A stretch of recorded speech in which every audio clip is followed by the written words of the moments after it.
Good afternoon. Thank you for joining us today at the Mandarin Senior Center, one of two Jacksonville vaccination sites we operated earlier this month, and a site where we will be providing second doses. Joining me today are Dr. Charles Moreland, Director of Community Affairs, and Dr. Brad Elias from Jacksonville Fire and Rescue Department. Both of these gentlemen have been instrumental in organizing our vaccine and testing sites for the city of Jacksonville. I've also got with me Councilman Vice President Sam Newby and Councilman Boylan, who represent this district, who are with us today. And Councilman Boylan will come up after I give a few remarks to speak to the constituents of this area. We're here today to provide information about the process for administering the second dose of COVID-19 vaccine to those individuals who received their first dose here at the Mandarin Senior Center or the Lane Wiley Senior Center on the west side. Patients will receive reminder phone calls the day before their scheduled second dose. That's reminder phone calls directing them to report to the site where they received their first shot. They will need to bring identification and the shot record they received at their first appointment. To save time, they should also bring a signed copy of the consent form available at www.coj.net/COVID vaccine form. Printed forms will be available at the centers if you are unable to complete the form prior to arriving at the vaccination site. To ensure social distancing, and most importantly, so that our seniors do not have to wait in long lines, we're asking folks to come to their appointments during specific time frames according to the first letter of their last name. First letter of their last name. This is a way to keep things organized and running smoothly. If your last name begins with A, B, C, or D, come to the site 21 days after your first dose between 9 a.m. and 10 a.m. That's A, B, C, or D, 9 a.m., 10 a.m. If your last name begins with the letters E through H, come between 10 and 11 a.m. I through L, 11 and 12 p.m. M through P, 12 p.m. and 1 p.m. Q through T, come to the site between 1 p.m. and 2 p.m. If your last name begins with U, V, or W, come between 2 p.m. and 3 p.m. And finally, if your last name begins with X, Y, or Z, come between 3 p.m. and 4 p.m. I know I've just gone through a number of last names and the letters. You can find those also on our website. And if you're tuned into your local news, I'm sure they'll be recapping all of the instructions here. If for some reason you cannot come at your designated time, we're asking you try to arrive between 4 and 5 p.m. on that 21st day. Again, these times are only for those who received their first dose of the COVID-19 vaccine at either the Mandarin or Lane Wiley Senior Centers. Please make sure you return to the location where you received your first dose. If you want to review the information and instructions I just mentioned, it will be posted immediately following this press conference at coj.net, coj.net at the bottom of the page. I'm proud of our team for putting together these two vaccination sites. They've done an excellent job in making this safe, efficient, and smooth process for patients and staff. They've demonstrated with full clarity that the city is ready and able to assist widespread vaccination efforts if and when more supply becomes available to us. For now, however, first dose vaccination appointments for our area are only being administered at the Florida Department of Emergency Management site at the Regency Square Mall location. This site is open 9 a.m. to 5 p.m. 7 days a week. Appointments can be made by calling 866-200-3762, 866-200-3762. Again, thanks for joining us and sharing this important information for the people of Jacksonville. Before we answer questions, I'd like to ask Councilman Boylan, who represents this area, to come up and address constituents. Thank you, Mr. Mayor. I asked the mayor if I could just take a quick minute to acknowledge this, and maybe he may not recall this, but back in March, I sent him a text. And I said in that text, your legacy, one of your legacies of your administration is going to be how you take care of our citizens during this pandemic. And I want to commend him on many, many levels, he and his administration, for the support they've given all of us in this process. It's never easy. It's all brand new. As he said today has been a learning lesson for them. They learned from the experience of the first rounds of vaccinations and what they're doing for the second. So I just wanted to take a moment to acknowledge and thank the administration for bringing it here into Mandarin. I appreciate that. And the fact, too, that they stepped up. The DOH, as you know, was responsible for this, but the city saw there was a need and filled it. So, again, Mr. Mayor, I just want to commend and thank you for your leadership. And I truly do believe, as we look back, as history looks back at this time, it will certainly know and appreciate your leadership as we got through this difficult time. Thank you, sir. Thank you, Councilman. And we are available for questions. Vaccine availability. You've been working on that, trying to get other city sites open. What's the frustration for you, and what do you really want to let people know?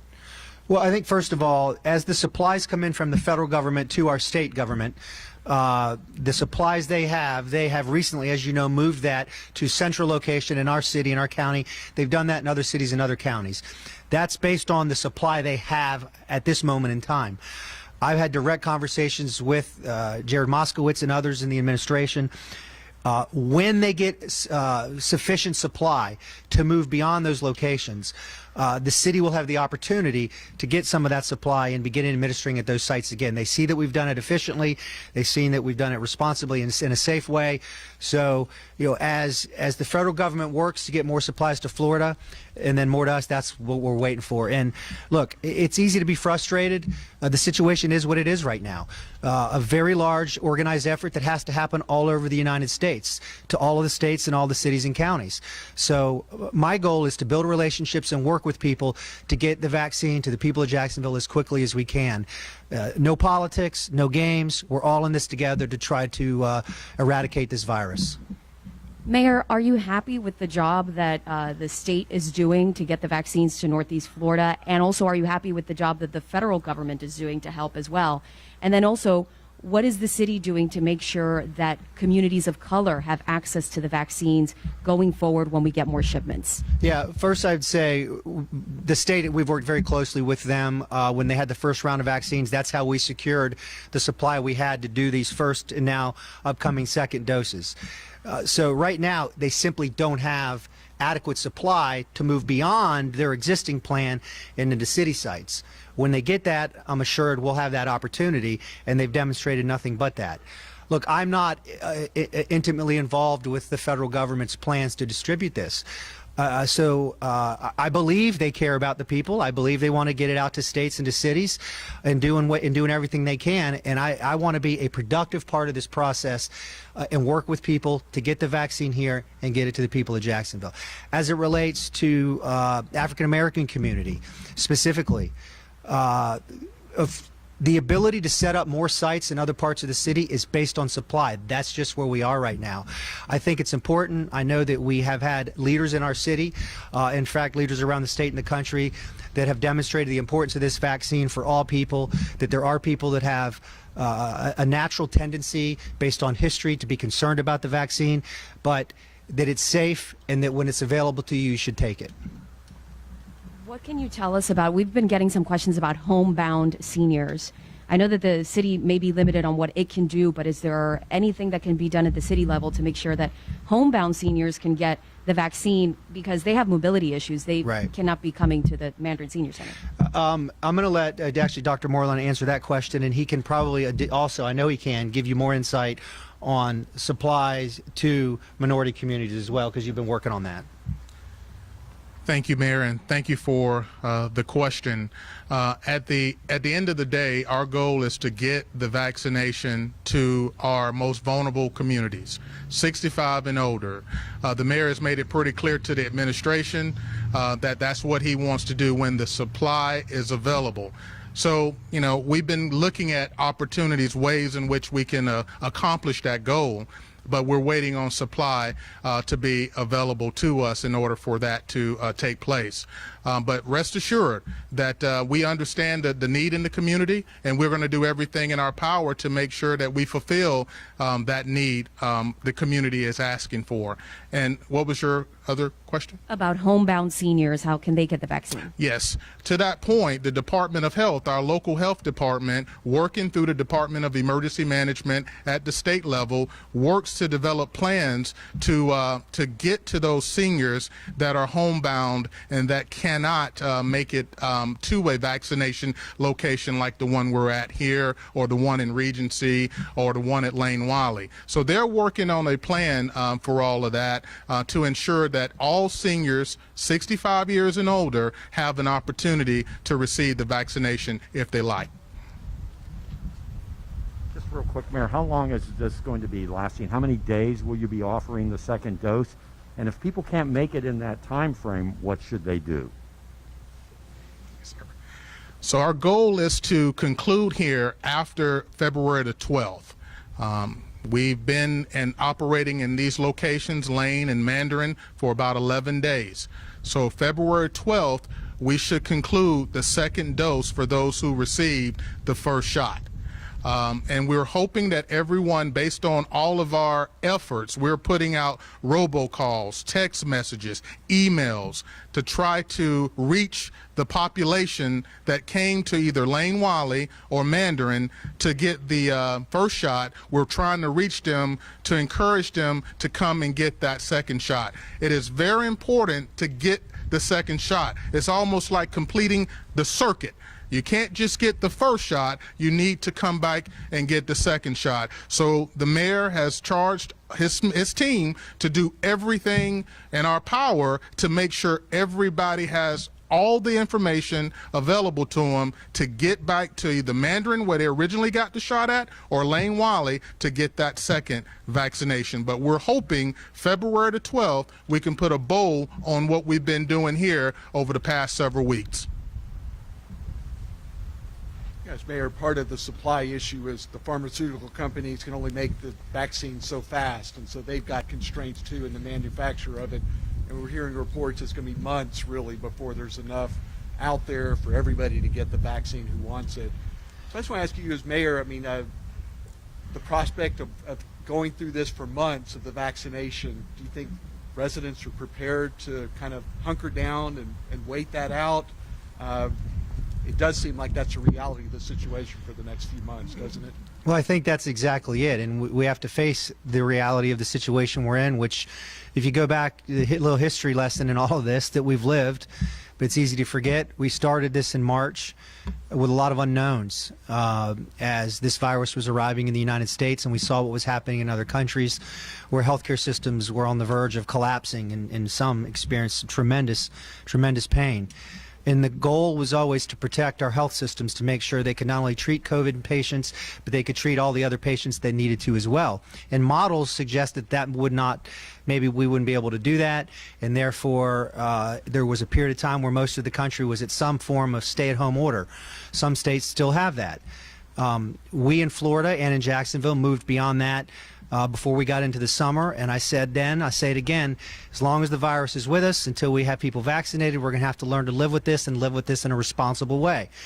One of the simplest and easiest tools we have, we don't have many tools, but one of the tools is wearing a mask. That's why we have a mask mandate here in Jacksonville. It's a very simple tool to do to slow the spread. The other thing is to act responsibly, but I believe that look, our kids are in school. I believe that our superintendent and the teachers are doing that responsibly, and I think that's important. People are working in a responsible way, and I think that's important. So I think we just have to face the reality that it's going to take time to vaccinate everybody, and in that time, we're going to have to bond together and do all the things, wash our hands, wear masks when we can't socially distance, and be smart about gatherings and crowds. One other question, Mayor. The state has been opening vaccine sites in public stores in other counties, has not done that for Duval County yet. When there is more supplies, do you have a preference as far as whether you'd like to see that supply go to getting these city-run sites up and running again, or whether, if it's a choice, you'd prefer to see Publix be a location for these type of vaccinations? Look, I would like our city sites to be able to operate and distribute the vaccine supplies. However, that said, I know the governor and his team are committed to getting this distributed as efficiently as possible. And if we get more vaccines at Publix or any other site in this county and city, and they can vaccinate people, I'm going to cheerlead it for it and be happy about it, because that means more people will be safe. I know you somewhat addressed this, but the statement coming out from the coronavirus task force at the White House basically saying Florida should shut down bars and restaurants, and they say it's a mistake that that's not happening. What do you think? I think that the harm done by shutting down places of business, by people not being able to earn, the mental health stress, I think that you have to balance all that. And my personal belief and decision as a leader in this city is that those establishments ought to be able to operate in a responsible way, like we have been doing for months now. And people that are at high risk should take different actions, should not be particularly out in those types of spaces. And if you have someone that you come home to every day that's a high risk, that ought to impact your decisions as well. So I'm supportive of our schools being open. I'm supportive of our business being able to operate. Just do it in a smart, responsible way, which we have demonstrated in this county and in this city for months now. I imagine, obviously, all the people who got their first shot are going to be paying attention to that phone call and want to come and get their second. But in the event that you're not able to reach some of the people who got the first dose, and it's February 12th, and you want to wrap this up, what's going to happen to leftover doses if you do have them? Dr. Moreland? We're committed to reaching all of the individuals, the 11,925 people that came between Mandarin and Lane Wally. We're committed to reaching those individuals. And every day when we wrap up, our goal is to look at that list, because we got it alphabetized to the point where we know what day they came to what time they came. If we scratch through that list and those individuals are not accounted for, we're going to make a phone call, even may make a trip to visit them. We're really committed to trying to make this work for the community. We realize, the mayor, the team recognize that getting the first shot it's just the first step. We got to get you to get that second shot. And so we're going to turn over every stone we possibly can to ensure that that happens before the February 12th time in which we conclude this operations. Just to clarify, if there are leftover, hopefully there aren't, Yeah. but if there are, they won't go to waste. No, we're never, nothing will go to waste. And again, our hope is that at the end of the day, everybody that was supposed to get the shot in the arm get the second shot in their arm, but we will not have any waste. Let me just close and add to that question about the coronavirus task force recommendations. It's important that people know that this isn't an us against them thing. This is their opinion, their expert opinion. There are other experts that have other opinions. We're human beings. Those of us that were elected to make decisions have to take that information and make the best decisions that we can. So it's just a difference in opinion at this moment in time about how we here locally and in this state navigate the coronavirus. We've got to stop. There can be policy disagreements that happen between Republicans and Democrats, but this nonstop us against them stuff has got to stop, particularly as it relates to us navigating and dealing with vaccinating people, COVID-19, and making sure that people are acting safe, responsibly, in a safe way. Thank you very much.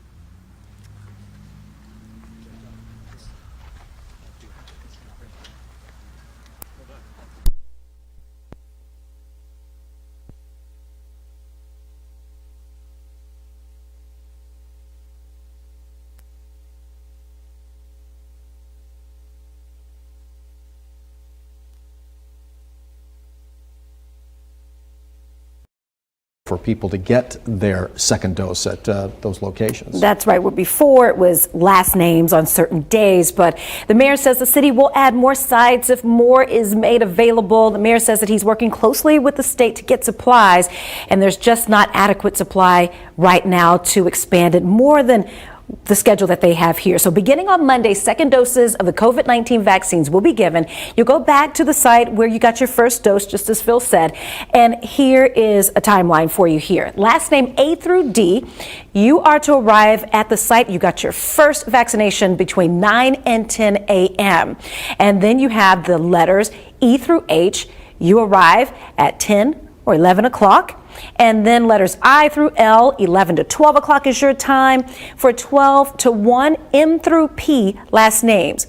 1 to 2 o'clock, that's Q through T, as you see here on your screen. U through W, that's your timeline is 2 to 3 o'clock. 3 to 4 if your last name starts with X, Y, or Z. If you cannot make those times, you're asked to go to your first location where you got that first shot between 4 and 5 o'clock. And they hope to have all of this wrapped up by February 12th. Robocalls and text messages are going out as reminders.